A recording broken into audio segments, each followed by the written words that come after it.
moms, welcome to the show. As promised, I'm going to be sharing with you the steps it takes to launch your very own podcast. Now, this will be my 5th year podcasting, and I've learned so much over the years. So learn from my mistakes. Today, I'm going to be giving you a framework to follow, and I'll also have a podcast checklist available to download. All you have to do is subscribe to my weekly newsletter, and you can get that checklist for free. So head over to my show notes and download that free checklist. Now let's get into this episode.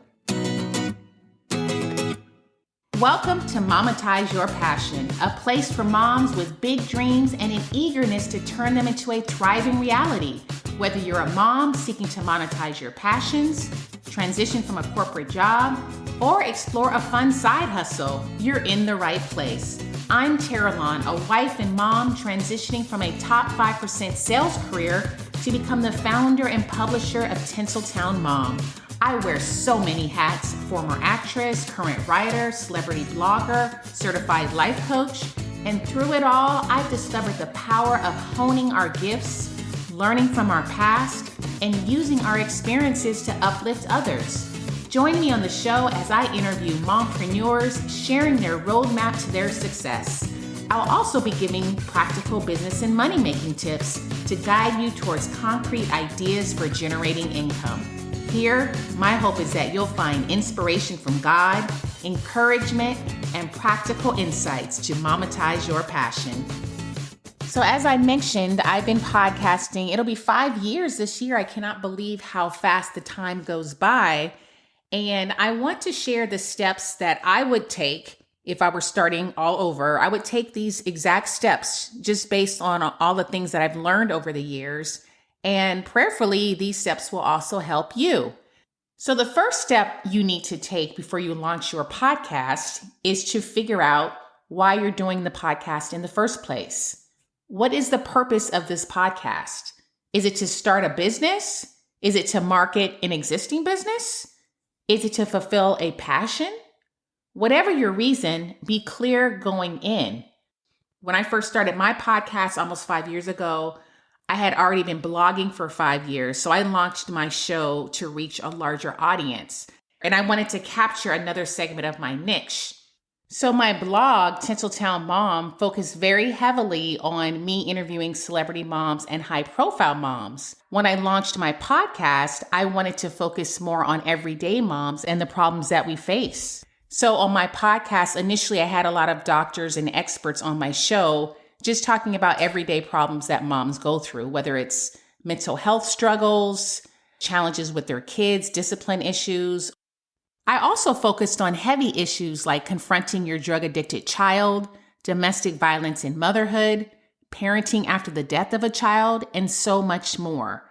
And as you know, I rebranded this year, and while my focus has always been on moms, it's now focused on encouraging mothers to pursue their God-led passions and purpose and monetize them. So just make sure before going into this podcast that you're clear on your vision. And of course, things can always change, but just have a clear roadmap before you actually launch. There's so many podcasters who start podcasts unclear of their vision and they stop halfway through and they don't finish their podcast. They just abandon it. So just make sure you're clear of your purpose going in. The second step to launching your podcast is to identify your target audience. It is imperative that you select a very specific niche for your podcast and determine what sets it apart from others. Otherwise, you could get lost in the crowded podcast world. So you don't want to just have a podcast for moms, for example. You want to be very specific. And I'll give you some examples just so you can see what I'm referring to. So instead of saying your niche is stay-at-home moms, you would say something like stay-at-home moms who homeschool. Or if you want to drill it down even further, you could say Christian stay-at-home moms who homeschool. So another example might be, instead of saying you're targeting females looking to transition out of their job, you might say something along the lines of moms looking to transition out of their jobs to start an online business. So the more niche that you can get at the beginning, the more focused, the more you're going to build your audience, and they will actually come back because they know what they're going to get when they come to your show. So the third step to launching your podcast is to identify your podcast concept. What is your podcast going to be about? So if you're trying to reach a certain segment and you have a certain niche that we talked about earlier, what type of content are you going to center around your target group? So if we went with the first niche example of the Christian stay-at-home mom who homeschooled, then perhaps the theme could be centered around the things that are most important for that mom. Maybe some of the topics could be productivity hacks for stay-at-home moms, or faith strategies for homeschooling moms, or maybe it's mindset or time management. The list is endless because it really depends on your passions and what resonates best with your audience. So the fourth step to take before you launch your podcast is to determine your launch date. Now, I know a lot of people start with this, but I think the first 3 steps are the most important and the hardest to nail down. So once you nail down that and get clear on your niche and your target audience, then it's time to determine what your launch date will be. The 5th step is to determine the episode format and structure. Will you do interview style? Will you do solo episodes? Will you have a host? Those are all things to think about before you start.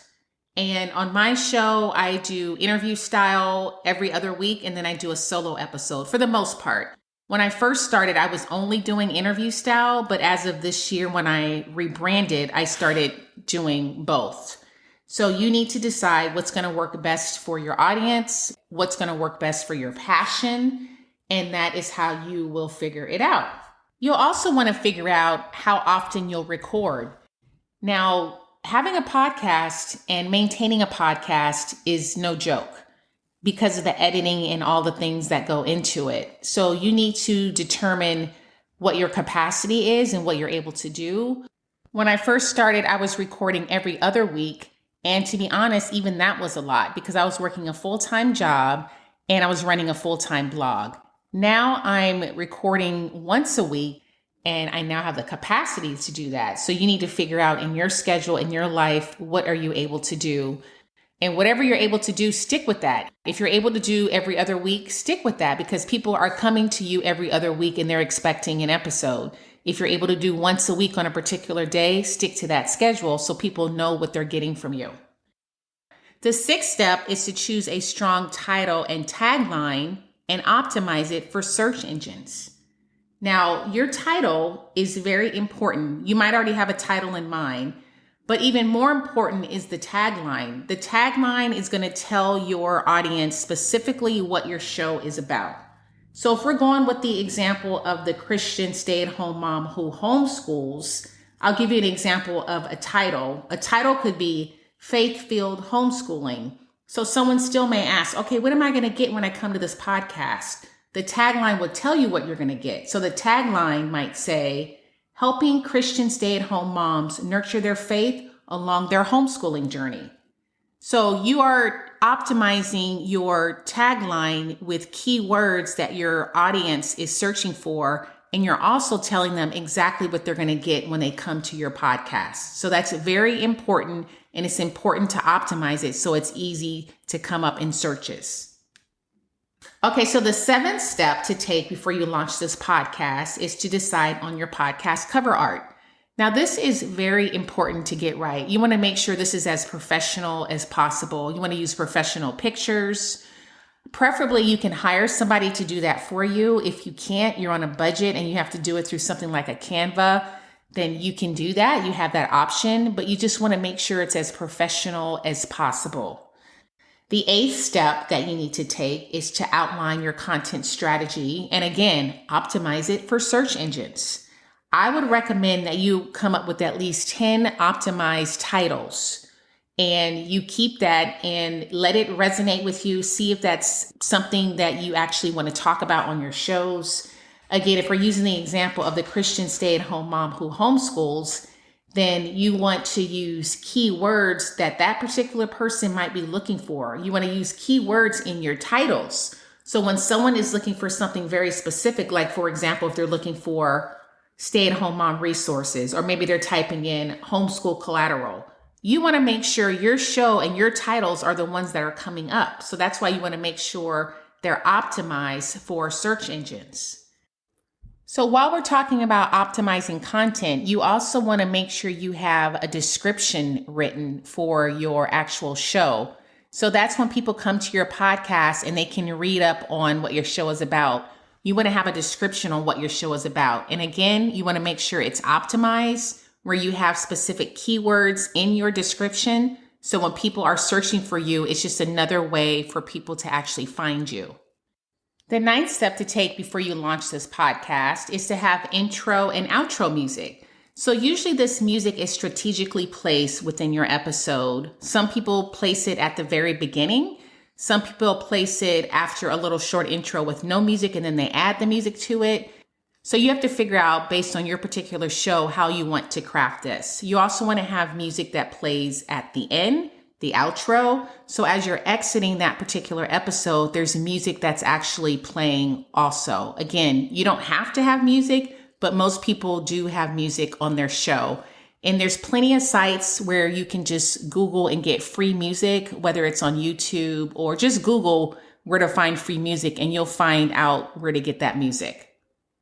The 10th step to take is to choose your podcast hosting platform. So you need someone to host your podcast, someone who's going to keep all of your episodes somewhere and who it's just like having a website and someone who hosts your website. You need someone to do that for your podcast. And when I first started, I was using a hosting site called Blueberry because they integrated very nicely with the WordPress website that I had. So it just made sense for me to use them. Recently, I made the switch to Buzzsprout. Now, when I was deciding, I narrowed it down between Podbean and Buzzsprout, and those two are both very reputable. But when I was trying to figure out how to switch my podcast over from Blueberry to another hosting platform, I knew it was going to be very technical because I wanted to make sure I kept my existing URL links. I didn't want to lose those. So I didn't know how to do that if I switched over to a new host, and I needed guidance with that.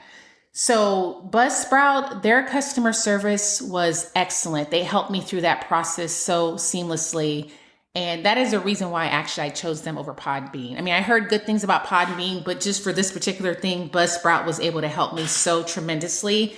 So that's why I decided to go with them. And their customer service is excellent. Even now, when I email them about anything, literally they get back to me within minutes. So I recommend Buzzsprout. But again, there's good ones out there that you can use. If you are interested in Buzzsprout, you can click the link in my show notes and you can get $20 off towards whatever hosting plan you choose, if that's the route that you want to take. So the 11th step that you need to take before launching this podcast is to determine your tech. What recording equipment are you going to use? What software are you going to use? You know that you definitely need a mic. I've had several over the years. The one that I'm using right now is called a HyperX Quadcast. And I really like this mic because it comes with a built-in pop filter. And a pop filter helps block out popping sounds when you're speaking. And all mics don't come with a pop filter. That's not the only reason why I'm using this, but it just happens to have that. I know Buzzsprout also recommends a Samsung dynamic microphone that's pretty reasonably priced. So I will put both of those mics, the links to these mics in my show note description if you are interested, no pressure. You also need to figure out your software. What are you going to record on? I use Zoom when I'm interviewing people. It's very simple and most people use Zoom, to be honest, it's fine. And also you need some editing software. Most people use either GarageBand or Audacity. And both of them are free to use. GarageBand comes on your Apple computer already installed. And Audacity, I think you have to download it if you want to use it for Apple, but it also comes on Windows. GarageBand does not come with Windows. So most schools of thought prefer GarageBand over Audacity because it's simpler to use and edit on.